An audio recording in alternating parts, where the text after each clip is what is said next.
बेटा देखो कौन है। जी बाबा।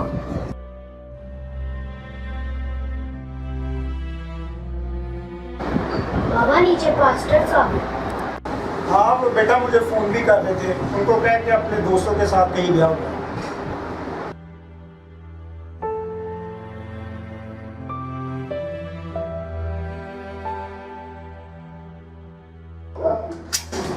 सलाम पास्टर साहब। सलाम बेटा। बाबा हैं घर पे? नहीं, वो अपने दोस्तों के साथ गए हैं। मैं फ़ोन भी कर रहा था। उनका फोन घर पे पड़ा है। जब वो आएंगे मुझे बताना भाई साहब आए।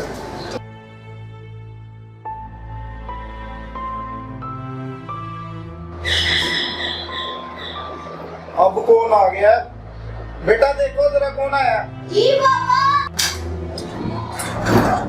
बेटा ये आपके पापा की हॉस्पिटल से रिपोर्ट्स हैं।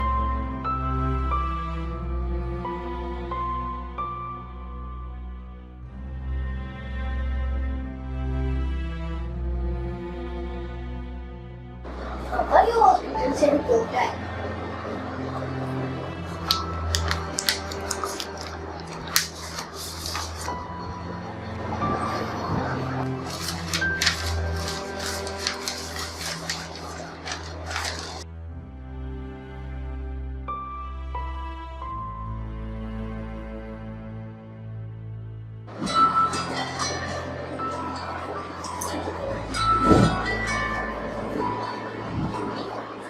हेलो हेलो जॉन साहब की हाल चाल है ਤੁਹਾਡਾ ਖੈਰੀਅਤ ਦੇ ਨਾਲ ਹੋ हाँ जी ਰਿਪੋਰਟਾਂ ਮਿਲ ਗਈਆਂ ਰਿਪੋਰਟਾਂ मैं डॉक्टर साहब रिपोर्टा तो मेरे मिल गई है, लेकिन मैं बड़ा परेशान है डॉक्टर साहब। ਕੀ ਹੋ ਗਿਆ ਇਹਦੇ ਚ ਮਸਲਾ ਆ ਰਿਹਾ ਮੈਨੂੰ, ਸ਼ੂਗਰ ਹੈ, ਬਲੱਡ ਪ੍ਰੈਸ਼ਰ ਹੁਣ ਤੁਸੀਂ ਕਹਿ ਰਹੇ ਕਿ ਦਿਲ ਦਾ ਮਸਲਾ ਹੈ, ਤੇ ਮੈਂ ਤੇ ਡਾਕਟਰ ਸਾਹਿਬ ਬੜਾ ਪਰੇਸ਼ਾਨ ਹੈਗਾ। ਜੌਨ ਸਾਹਿਬ ਤੁਸੀਂ ਪਰੇਸ਼ਾਨ ਨਾ ਹੋਵੋ, ਠੀਕ ਹੈ। ਅਸੀਂ ਤੁਹਾਡੇ ਲਈ ਕੋਸ਼ਿਸ਼ ਕਰ ਰਹੇ ਹਾਂ ਕਿ ਅੱਛੀ ਮੈਡੀਸਨ ਰਿਕਮੈਂਡ ਕਰੀਏ ਤੁਹਾਨੂੰ, ਠੀਕ ਹੈ।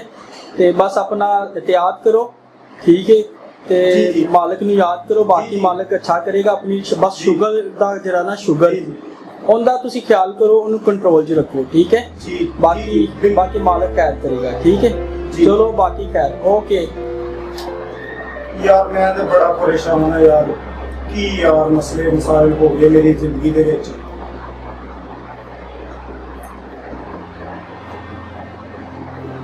ਹੈਲੋ ਹਾਂਜੀ ਸ਼ਫੀਕ ਸਾਹਿਬ, ਯਾਰ ਤੁਸੀਂ ਜਿਹੜਾ ਲੈ ਕੇ ਗਏ ਸੀ, ਤੁਹਾਨੂੰ 50 ਦਿੱਤਾ ਸੀ ਨਾ ਮੈਂ, ਠੀਕ ਹੈ ਸੂਟ ਤੇ ਭਾਈ ਉਹਦਾ ਮੈਨੂੰ 80 ਦਿਓ। ਮੈਂ ਤਾਂ ਬੜਾ ਪਰੇਸ਼ਾਨ ਹੈਗਾ ਵਾਂ, ਮੇਰੇ ਵੀ ਆਪਣੇ ਮਸਲੇ ਮਸਾਇਲ ਹੈਗੇ, ਮੈਂ ਬੜਾ ਪਰੇਸ਼ਾਨ ਹੈਗਾ। ਤੁਹਾਡੀ ਮਿਹਰਬਾਨੀ, ਮੈਨੂੰ ਫੌਰਨ ਜਿਹੜਾ ਨਾ ਪੈਸੇ ਘੱਲੋ, ਤੁਹਾਡੀ ਮਿਹਰਬਾਨੀ।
ਆਏ ਖੁਦਾਵੰਦ ਮੈਨੂੰ ਮਾਫ ਕਰ, ਮੈਂ ਅੱਜ ਆਪਣੀ ਨਜਾਤ ਨੂੰ ਆਪਣੀ ਕਾਰ ਨਹੀਂ ਆਣ ਦਿੱਤਾ।